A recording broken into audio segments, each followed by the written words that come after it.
Welcome and thank you for your time. Let us begin our first Dungeons & Dragons story. The wind howled through the streets of Rornival, sending icy flakes swirling through the air like frozen daggers. The final storm of winter had arrived with a vengeance, battering the coastal town with relentless gales and thick snowfall. Most of the townsfolk had already sought refuge indoors, leaving the streets nearly empty save for a few desperate souls scrambling for shelter. Among them were 4 strangers, each drawn by necessity to the warm glow of the Frosted Flagon, a sturdy tavern near the docks.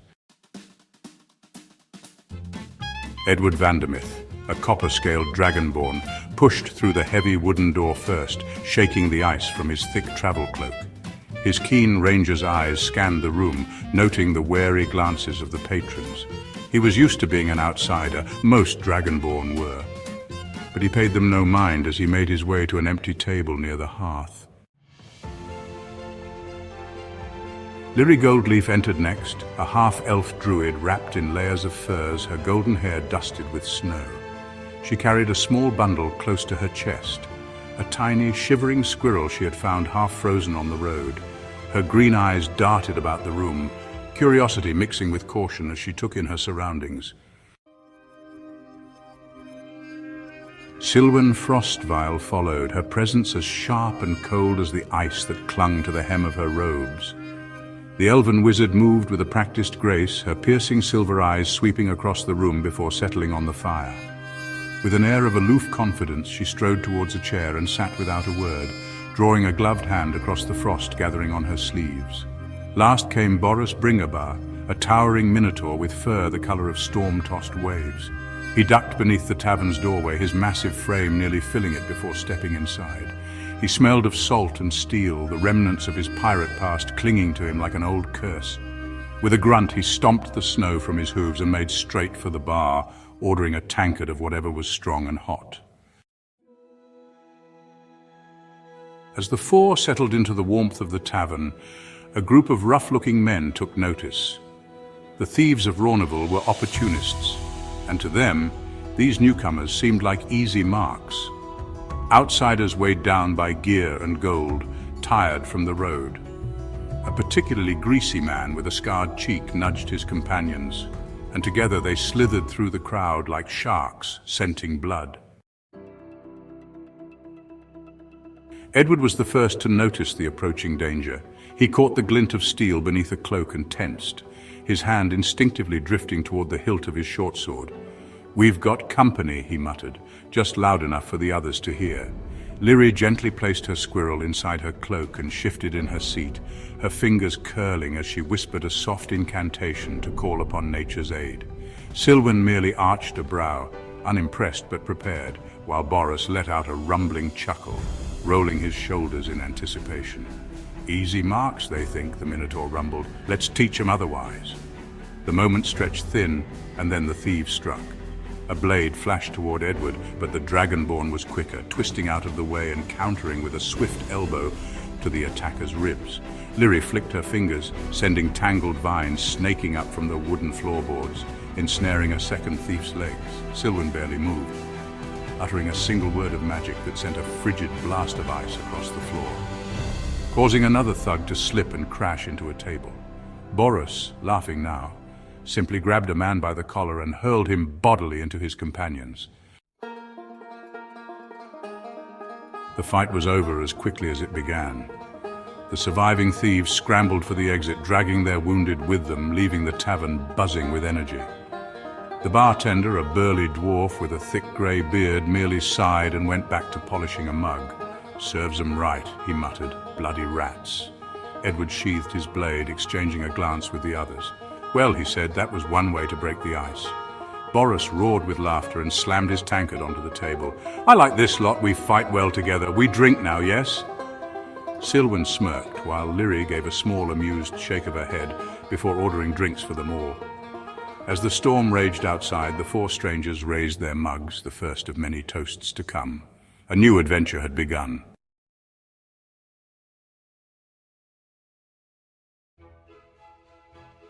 Welcome to Chapter 2 of our great adventure.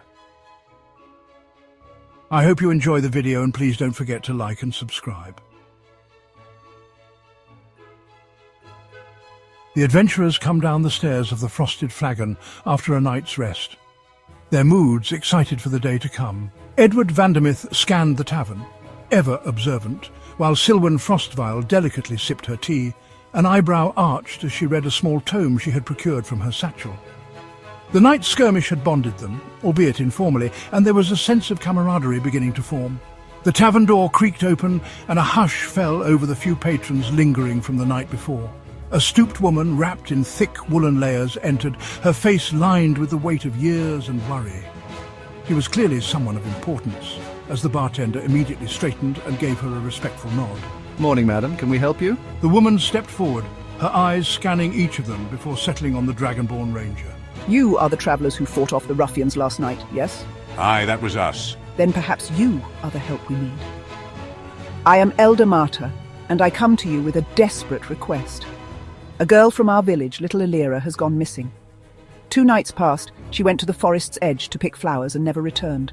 Her parents are beside themselves with worry. 2 nights? Has there been no sign of her, no tracks? Marta shook her head.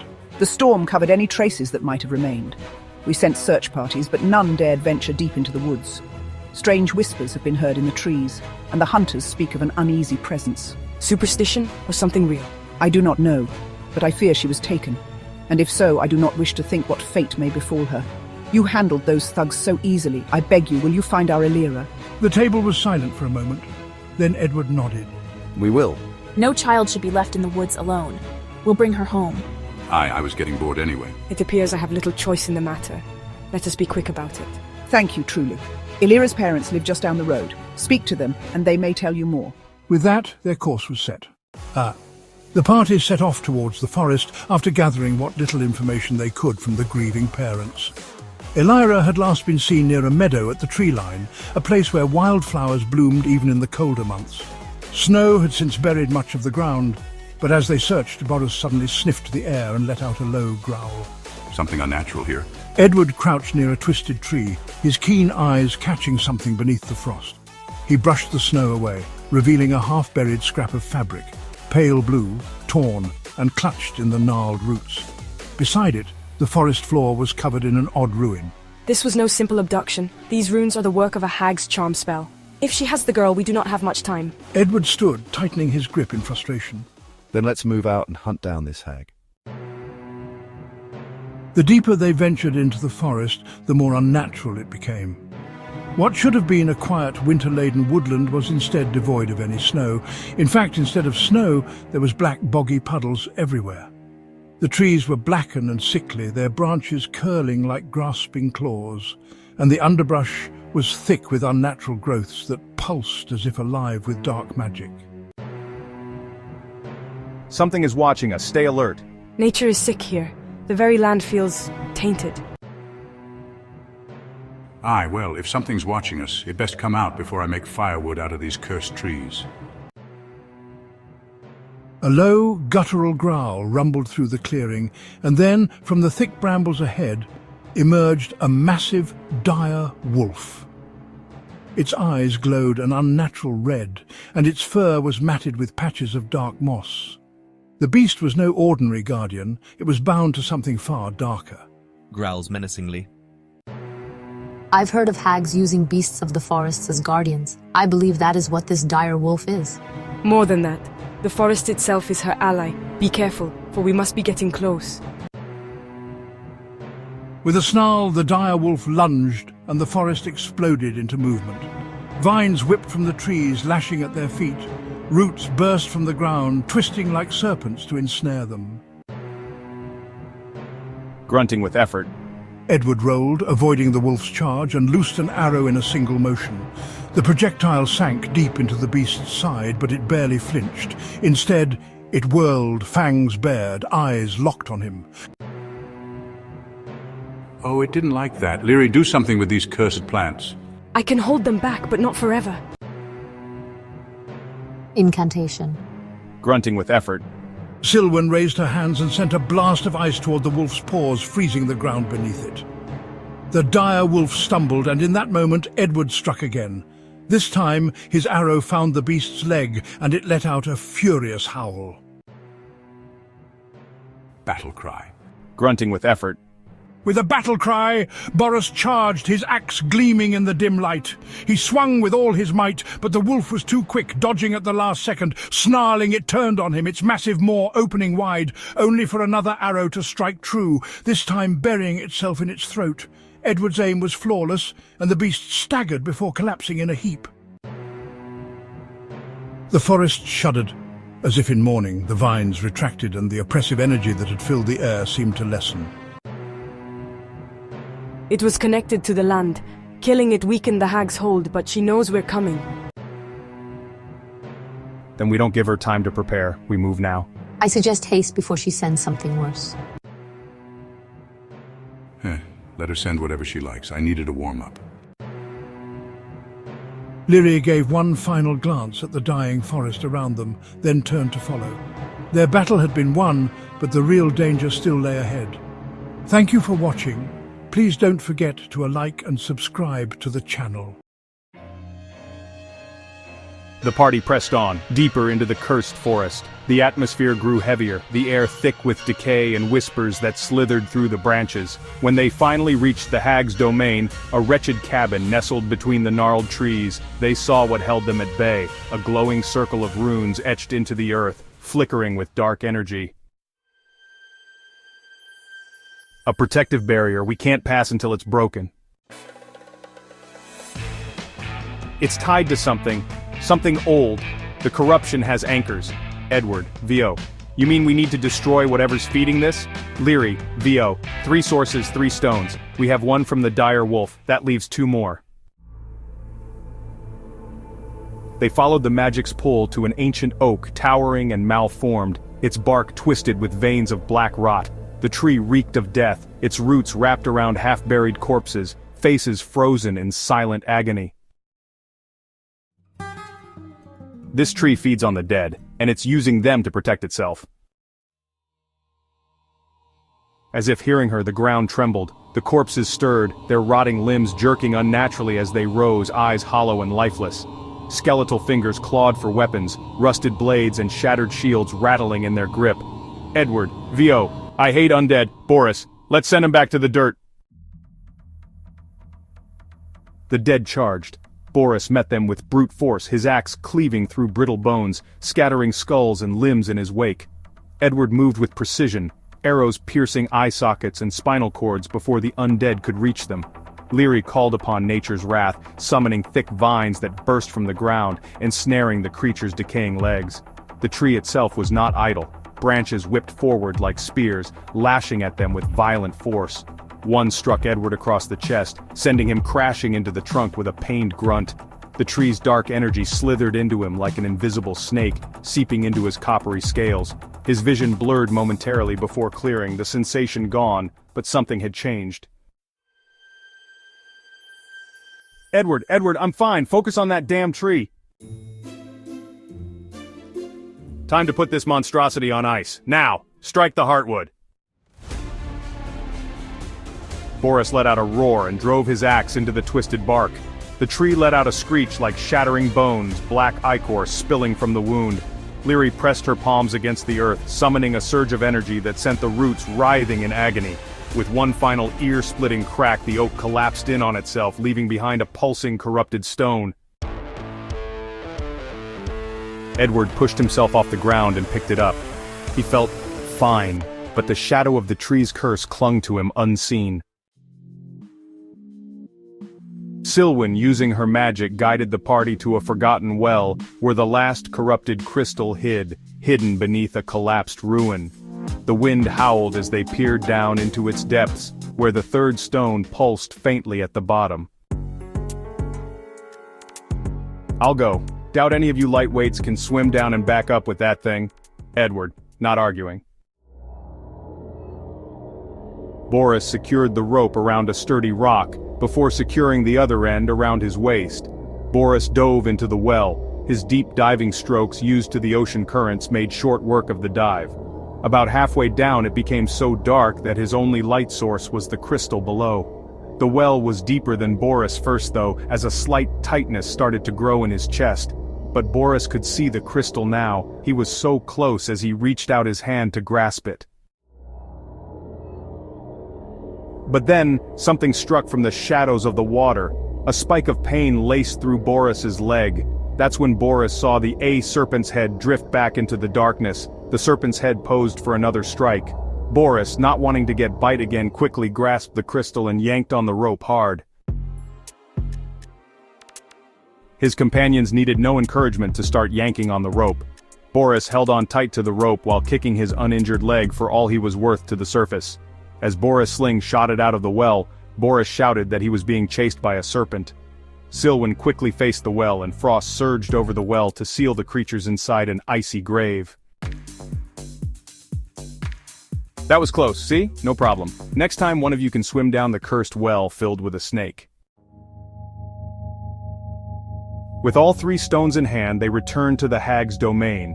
Lyri placed them at 3 points around the magic circle. As soon as she completed the placement, the barrier shattered like breaking glass, the dark energy dissipating into the air. And then they saw the truth. Where the cabin had once been a simple wooden hut, it now revealed itself as a grotesque nightmare. The wooden beams twisted like gnarled fingers, bones were woven into its structure, and the very trees seemed to lean inward, their bark screaming with embedded faces. Inside, a hunched figure stirred a massive bubbling cauldron. The foul-smelling liquid within gurgled as she muttered incantations, her bony fingers working with eerie precision. A rusted cage sat beside the cauldron. Within, a small girl huddled, eyes wide with fear. The hag turned, her yellowed teeth stretching into a wicked grin. Her skin was a patchwork of warts and sagging flesh, her nails blackened and curling like talons. "Oh, dearies, you shouldn't have come, but now that you're here, let's have a little fun. Thank you for watching, I hope you enjoyed the video. Please like and subscribe to the channel as it helps it grow." The hag's yellowed eyes gleamed with malevolence as she spread her arms wide. The cabin around her darkening as if the very shadows obeyed her will. Her grin stretched unnaturally, splitting her face like a gaping wound. The hag, "You trespass in my domain, little morsels. Let's see how well you fare when you cannot trust what you see." The air crackled with dark magic. A wave of sickly green mist erupted from her gnarled fingers, rushing toward the party. Boris, acting on instinct, lunged forward, his axe carving through the air, only to meet nothing but smoke. The hag cackled as her form shimmered, splitting into 3 identical copies, each leering at them with malice. Edward's vision blurred, his breath hitched as shadows flickered at the edges of his sight. The curse from the corrupted tree stirred within him, twisting his senses. The walls of the cabin seemed to melt and shift, and suddenly, Lyri wasn't where she had been. She was on the opposite side of the room, yet also beside him. No, there were 2 of her. Which was real? "Edward... Lyri, move," he shouted, firing an arrow at one of the images. But as soon as the arrow struck, the illusion dissolved into mist. Lyri snapped, ducking away from an unseen force. She spun, summoning twisting vines from the cabin floor, but they lashed wildly, grasping at illusions as the hag's laughter echoed through the darkened courtyard. A frightened whimper caught Lyri's ear. She turned, spotting the small wooden cage where the missing girl, no older than 7, huddled in terror. Her large eyes shimmered with tears, tiny hands clutching the bars. "Girl, please help me. She said she's going to take my soul." "Lyri, we're getting you out of here, sweetheart. Hold on." Silwen gritted her teeth, her fingers alight with frost. She clenched her hands, sending shards of ice spiraling through the mist. hoping to shatter the illusion. But instead of striking the hag, the ice hit Boris. Boris. Silwen, what in the abyss was that? Silwen, I thought... Yes, distrust, confusion. Let it fester. You cannot win. Edward's heart pounded. He tried to shake the dizziness clouding his mind, but his limbs felt sluggish. The curse was growing stronger. His hands trembled on his bowstring. He turned and saw Boris swinging his axe at him. "Damn it, Boris! I'm on your side!" he yelled, dodging at the last second. But Boris looked just as bewildered. Then, stop bloody moving like a shadow. You weren't there a second ago. The hag's spell was working. She was making them doubt each other. If they didn't break free soon, they'd turn on each other entirely. Enough. Leary slammed her staff into the floor, a pulse of nature's energy radiating outward. The vines she had summoned recoiled, twisting and searching through the mist. They could still feel what was real. Focus. Close your eyes if you have to. Feel the air, the magic. She's in front of the cauldron, the real one. Edward forced himself to steady his breath. He focused past the haze, listening to the heartbeat of the battle. There, a flicker of real movement amid the illusions. The hag's true form. Boris. Straight ahead, he called, hoping to break through the Minotaur's hesitation. Boris hesitated for only a heartbeat before charging. His axe cleaved through the mist, connecting with something solid. The hag shrieked as the illusion shattered, revealing her hunched form. Real. Vulnerable. Silwen wasted no time. With a flick of her wrist, she summoned a razor-sharp spike of ice and sent it hurtling toward the hag. It impaled her shoulder, pinning her against the wooden wall. The hag shrieked, her body convulsing as darkness billowed from her wound. She wasn't done yet. With a final, desperate act, she extended her clawed hand and whispered something under her breath, directly toward Edward. Pain lanced through his skull. A curse, a final, lingering touch of her dark magic. His vision tunneled, his body seizing. The last thing he saw was Leary rushing toward him, shouting his name. Then darkness consumed him.